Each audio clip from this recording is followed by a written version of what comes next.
घर के ऊपर आपने दावा करवाया है। बिल्कुल।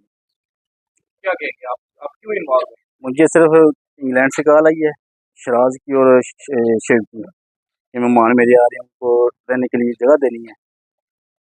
ठीक है, ठीक। उनको रहने के लिए जगह देनी है, खाना पीना और पैसे उन्होंने 25,000 रुपये भेजा है, वो दिया मैंने। तो आपको पता नहीं था कि ये क्यों हो रहा है ये सारा? जी जी, आपने कोई इन्वेस्टिगेट नहीं किया कि ये सारा कुछ उन्होंने क्यों हो बताया था ये फायर करने हैं इनके। रहा है? जी फिर भी आपने पता था, फिर भी इनको इन्वेस्टिगेट किया। जी।